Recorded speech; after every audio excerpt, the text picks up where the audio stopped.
दतिया में सोमवार को दलित पिछड़ा वर्ग संगठन राष्ट्रीय अध्यक्ष एवं आजाद समाज पार्टी के नेतृत्व में पाखंड, आडंबर एवं जातिवाद के विरोध में जोरदार हल्ला बोल आंदोलन आयोजित किया गया। इस आंदोलन का नेतृत्व दलित पिछड़ा वर्ग संगठन राष्ट्रीय अध्यक्ष दामोदर सिंह यादव ने किया। उन्होंने कहा कि आंदोलन का उद्देश्य समाज में समानता और न्याय की स्थापना करना है। सभा को संबोधित करते हुए यादव ने कहा कि समाज में फैल रहे पाखंड और आडंबर ने लोगों की सोचने समझने की क्षमता को खत्म कर दिया है। उन्होंने कहा कि क्या कोई धर्म ठठरी के बड़े आगे के लगे नक कटा बोलता है, क्या कोई संत की ये भाषा होती है। उन्होंने सवाल उठाया कि क्या ऐसा ही सनातन धर्म चाहिए जो नफरत और भेदभाव फैलाए। सभा के बाद दामोदर सिंह यादव हजारों समर्थकों एवं कार्यकर्ताओं के साथ पैदल मार्च करते हुए पुरानी कलेक्ट्रेट एसपी कार्यालय पहुंचे। वहां एसपी न होने के कारण उन्होंने अतिरिक्त पुलिस अधीक्षक सुनील कुमार शुभरे को एक पेन ड्राइव के साथ ज्ञापन सौंपा। इस ज्ञापन में बागेश्वर धाम के धीरेन्द्र कृष्ण शास्त्री पर धमकी देने के आरोप में एफआईआर दर्ज करने की मांग की गई। यादव ने बताया मोबाइल पर हजारों धमकियां मिल चुकी हैं। मीडिया से चर्चा के दौरान उन्होंने कहा कि जो लोग सोशल मीडिया पर ट्रोल कर रहे हैं वे सनातनी नहीं है।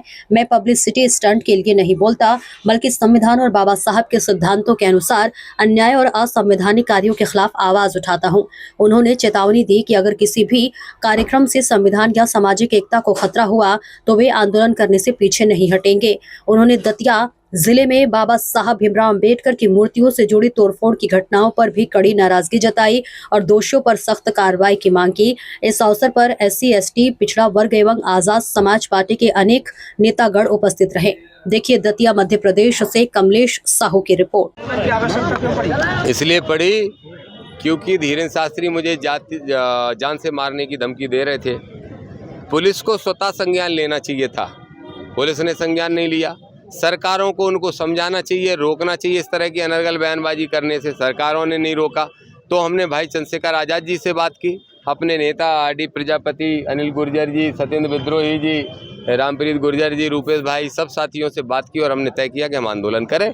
इसलिए हम सड़कों पर उतरे और एफआईआर के लिए आवेदन दिया है विथ प्रूफ के साथ, पेन ड्राइव के साथ, जो उनका बयान है। और हमें उम्मीद है कि दतिया का प्रशासन वैसे बैकग्राउंड देख लेगा, हमारा पुराना रिकॉर्ड देख लेगा, तो ये मौका देगा नहीं कि हम 50,000 लोग ला के बैठे, वो एफआईआर करने का काम करेगा। जैसा कि आपने जब बयान दिया उनकी यात्रा को रोकने को लेकर, तो उसी पर ये कंट्रोवर्सी क्रिएट हुई कि उन्होंने आपको धमकी दी, जैसा कि आप बता रहे हैं, शब्दों का खेल। तो सनातन धर्म से जुड़े लोग और सोशल मीडिया पे काफ़ी ट्रोल कर रहे हैं। वो सनातनी नहीं है भाई, वो सनातनी नहीं है, या फिर वो सनातन को जानते नहीं है। मेरी लड़ाई ही इस बात की है कि इन्होंने एक छद्म सनातनवादी पैदा कर दिए हैं। आडंबर और पाखंड के आधार पे लोगों की बुद्धि को इतना कमज़ोर कर दिया है कि सोचने समझने की क्षमता ही खत्म हो जाए। क्या कोई धर्म ये सिखाता है? आप ही बताइए कि ठटरी बांध देंगे, आगी के लगे, लगज्जा लग जाए, नक कटा, मर जा तो ही मिसल दे, ऐसी भाषा कोई संत बोलता है? ऐसा सनातन चाहिए? मैं पूछ रहा हूँ, वो जो ट्रोल कर रहे हैं, बताओ जरा। जो परशुराम की बात करते हैं उनसे पूछो, जो किसी भी धर्म की बात करते हैं, किसी भी भगवान की बात करते हैं, उनसे ही पूछना चाहता हूँ, क्या हमारे ग्रंथों ने ये सिखाया है जिनको पढ़ के तुम और हम बड़े हुए हैं? और अगर ये सिखाया है तो हम सब भी यही करने लगे, फिर संविधान का महत्व ही खत्म हो जाएगा।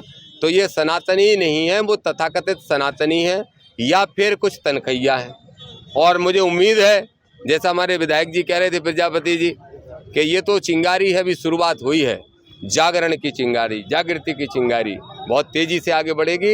एससी, एसटी, ओबीसी के लोग ही नहीं, बल्कि सामान्य वर्ग के मानवतावादी लोग भी हमारा अभी साथ दे रहे हैं और उनकी भी संख्या बढ़ेगी। आपका जो बयान है, वो जो लड़ाई है, ये पब्लिसिटी स्टंट है कि वास्तविक कोई लड़ाई है? ऐसा है, आप सब पुराने साथी हो, दतिया में मुझे देख रहे हो, मैंने कभी कोई पब्लिसिटी स्टंट तो किया नहीं। इतना फालतू नहीं हूँ कि मैं एक 27 साल के लड़के के मुंह लगे फिरूंगा, वो भी उस लड़के के जिसे संविधान का ज्ञान नहीं, जिसे शास्त्रों का ज्ञान नहीं।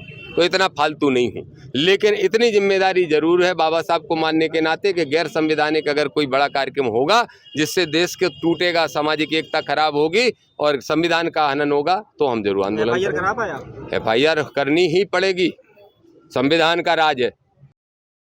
और धमकी देने का काम किया कि ठटरी बाहर देंगे और देख लेंगे, तो ठटरी बाहर देंगे और देख लेंगे में मेरा ऐसा मानना है कि जान से मारने की धमकी है। तो इसलिए धीरेन्द्र कृष्ण पे शास्त्री तो मैं नहीं कहूँगा, क्योंकि मुझे लगता नहीं शास्त्रों का ज्ञान होता तो ऐसी भाषा नहीं बोलते। तो धीरेन्द्र कृष्ण पर तत्काल प्रभाव से FIR दतिया की पुलिस करे। अब चूंकि हमने पेन ड्राइव भी दी है जिसमें उनका बयान है, तो उन्होंने कहा कि हमें इसको जांच करना जरूरी है। मैं भी इस बात से सहमत हूँ, क्योंकि बिना जांच के नहीं करना चाहिए। तो जांच कर लो और जांच करने के बाद कार्रवाई कर दो, अन्यथा हम कोर्ट भी जाएंगे लेकिन कायमी कराएंगे। 7 तारीख से उनकी जो यात्रा है वो प्रारंभ हुई है। देखिए, यात्रा हम लाठी लेके नहीं रोक सकते।